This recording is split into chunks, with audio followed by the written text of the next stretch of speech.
are you in your studio? I am in my studio. I thought I'd show exactly kind of how I work, which is very messy. It's completely, um, my husband has duct taped me in with plastic wrap everywhere. So, Ah, and so tell me, to make it weird, I'm in the boiler room of my home and okay. I come down. This is the happiest place in the house. Honestly, I'm here at 5 o'clock in the morning and I like paint really early and then, anytime I could find time. So I'm down Gotcha. here, but Gotcha. working pretty much work every day. And tell me, for our viewers, tell me your name. My name is Sharon, but my friends call me Shroon. I never liked mushrooms, so they started nicknaming me Shroon back in the 70s, and it's kind of stuck all these years. So most people who know me very well call me Shroon. So Okay. I like anyone uh, who is who is close to me to call me Shroon because it just makes me feel like they're like all my friends, my friends. Aw, that's You can very call me. sweet. Yeah. So tell me the name of your beautiful painting. So this painting is called Veridin Indigo. I pretty much finger painted the whole entire thing. Wow. And I have a process where there's some sand in here, but I dye the sands with alcohol ink, and then I use a gel to adhere them. And then it's either like I'm using a little bit of a knife to get some of the sand on there, but it's the whole thing was finger painted. The And whole entire. the medium? The medium is I use a very heavy body acrylic and gels and whatever comes to mind. I just did a like kind of an abstract three-dimensional piece with dryer sheets, which came out really kind of cool. So Oh, I like to find new things and I like to find a new way to do new things. I They love that. the alcohol ink in the sand, the alcohol ink's colors are so vibrant. Right. So I like to use those when I can, and the sand just picked up the colors perfectly. So when I use the sand with the alcohol ink, I don't have to use a lot of paint in there I because they're see. pretty pre-dyed. And But this is basically a lot of this part of my hand going like oh, okay. Well, it that. sure worked. Yeah. Yeah, What? I do. I go back and forth from like gestural abstraction, and I can get really gritty. I do a lot of street art, and then every now and then the really girly side comes out of me, and then I can't stop painting flowers. So I don't, I like, so I have a lot of different styles, but mostly they kind of all fall together because they have a very similar feel. I know that this painting is, well, this painting's already sold, but it's too big to bring with me when I go to Rockland. So I've been having a good time painting lots of little ones. Ah, I love that. I love And that. this is sort of in that abstract feel, and then there, small other ones that are like more floral that I'll bring. Mhm. But I'm painting lots of little ones to bring to show the style, the different Sure, sure. style in different Yeah. ways. So So I'm curious about the black background. yeah, it's Payne's gray, which is one of my favorite colors to use. Yes, yes. It Me comes too. off black when you use it almost fully saturated, which is what I did in this. That was applied with a large sponge. I have a mentor. Her name is Francine Tint. She's a renowned abstract artist. She was the first one to show in the 1970s to do a female as an abstract artist. Uh-huh. Um, I've been studying under her for 5 years now, and she has some interesting processes that she's passed on to me. One of those processes is when we use completely unprimed, thick, heavy cotton 12-pound duck canvas. That gives a feel to the canvases that you don't get on a primed canvas. They're softer. Sometimes they can almost look like you're painting on velvet. And the Mm, process of getting the paint into that, is like literally using water and soap, like dish soap on a sponge, and kind of like smushing it into the canvas that kind of dyes the canvas in the background. Mm. It's a really great trick, and it works really well. So the canvases, when they're, oh, That's this, pretty unique. yeah, I don't know if you could see it, but you can see, Yes, that's beautiful. And I saw that on your website. That's gorgeous. it's like softer, Mhm, it's not like shiny, it's mhm, just softer feel.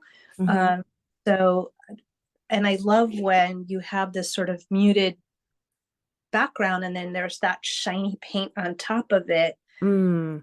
gives that, like this one, I think that's why it works so well, is that it has this heavy glossy gel.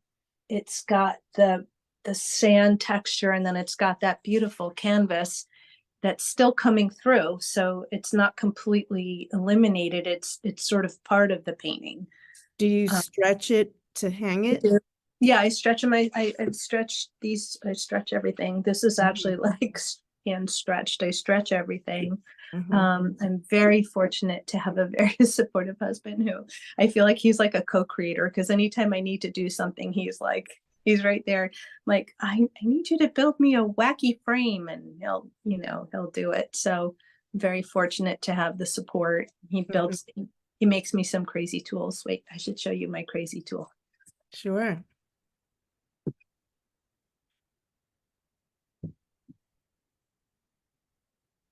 When you go, I need a palette knife that is, Do you know I have something like that that my ex-husband made for me? isn't it the best? Like, That's great. That's yeah. great. Love it. So, Thank you so for without sharing him, that. yeah, I love that thing. It's So, like it. So sometimes it's just a lot of paint going on, and mhm. so So tell that's me pretty. about, you said you do street art? I do. I my career began doing music design for music publishing. I designed a bunch of Broadway show logos. I worked in designing for Metallica, for a whole bunch of like contemporary or pop bands. Uh, Mm-hmm. so I've been fortunate in that my design career really was, I was allowed to be extraordinarily creative. My first design job was for Guitar Magazine, and the target audience was like a 14-year-old boy, and I don't think I ever graduated from designing for 14-year-old boys. So so somewhere deep inside this artist, there's a 14-year-old child still painting. so Well, so that I we think hope to hold on to that, right? yeah, I think that's a good fit for me, because I still remember like finger painting being my favorite thing to do when I was in nursery school, but I still Mm-hmm. do it. Mm-hmm. Um, so I had, love lettering. A lot of times that shows up in my work. I love designing with letters. I love designing, um, maybe like when you were in high school and you were drawing letters. I still do that. I still do that. So it does sometimes feel like I need to speak, communicate, because I am a communicator. And so in art, I've always designed, graphic design is more about communication. So I think that in my painting work, that translates sometimes. Mm-hmm. So there's, I love spray paint. Sometimes I use spray paint I painted flowers that almost predominantly I used spray paint to blend. Was just kind of teaching myself to use the different nozzles, and it came out pretty good. Mm. Um, so I think that I like the thing I'm most attracted to with street artists is they put their work out there for all of us to enjoy, Mm-hmm. and there's no money being exchanged. You're not, you're doing it because you want to do it. So I have probably, for every painting that I paint that I think is for a house or for a home, there's probably 5 or 6 that I make that have absolutely, they're just ridiculous, and there's no reason for them other than I wanted to do it. Mm-hmm. So those things, I kind of buy into the theory that art should be enjoyed. And I hate when somebody loves something and they can't afford it. I'd rather give my art away than sell it to someone who absolutely wants it but can't have it. Like, the whole point of it is that I want people to have it in their home and be really happy with it. That's why I do it. I don't, I'm definitely never going to make money at this in my lifetime. So never. Yeah. I Yeah. spend so much money on supplies, I think people don't realize. Yeah. But, Yeah. I do it because I love to do it. Did you have particular art training, or are you self-taught?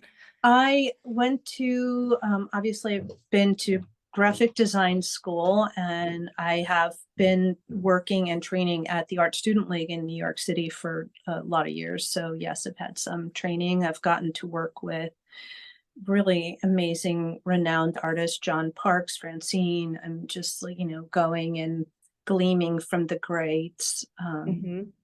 And then kind of figuring out a lot on your own. Sure. So as far as, I think for me, design started first, Mm-hmm. and then almost immediately painting started, because back when I started doing design, which was in the early 90s, there really weren't computers. So back Mhm. then you had to illustrate. Mm-hmm. So I still illustrate all the time. And I think that illustration is very important to, to figuring out who you are as an artist. And so sketching, I do a lot of nighttime sketching and things like that. But that's how it began for me. I, kind of started in graphic design and then started sketching for that, and it became like kind of both hand in hand. So do you work from photographs, from your imagination, a combination thereof? Combination thereof. Not generally, like when the flowers are loose like this, they just kind of come out. When I don't generally paint people. I don't know why. I've illustrated a lot of people, but I don't paint them. Mhm. I think I've done in my lifetime maybe 4 people paintings. It's not something I gravitate towards. I Mhm. really gravitate more towards the ability to use color. And so that's why a lot of the paintings are abstract or flowers or something where, like, color combinations are freer, maybe. So Uh, would you say that you do your work to express yourself and share and communicate with others? Is that your motivation? Like, what inspires you? um, I think it is both. That it is that when I'm doing a painting, I kind of feel the painting, and if I don't feel the painting, I roll it up and put it away. And then Mm. there's a canvas over here, which I could maybe pan this over. This is one that's sort of how it's beginning. Ah, very, And very Monet-esque. yeah, it's not nearly done at all, but this was a canvas I was cleaning out. I have canvases that are rolled up, and I was cleaning out, and I just happened to find this background, and I said, why did I roll that up? I didn't even remember doing it. So I was like, oh, maybe I'll see what I can throw on there and see what happens. So it's almost always just having fun experimenting and then seeing what happens after. And I have no idea what's going to happen to this one at all. I still don't know. But that, I think, is what for me, that's the exciting part of the process, Mm-hmm. because I don't even know. Like, I come down to do a painting, I have no idea. I have no idea. I don't come down with an idea. I Mm, just start putting paint on the canvas, and then the canvas tells me what it's going to be. So I think you beautiful. have to listen to that side of yourself. And um, so we'll see. I don't know what that's going to be. I really don't. Well, Sharon, thank you so much. I feel like I don't know you well enough yet to call you Shroon, but maybe I'll get to that place. But You Sharon, do. thank you so much for your time. Thank you. I love the palettes that you use, and Thank you. your colors, your expressiveness, and your generosity in sharing your ideas and themes and way you work with us. Thank you so Thank very you. much from the Rockland Arts Festival. I look forward to meeting you. Same here. Take care. Okay, bye-bye. Bye.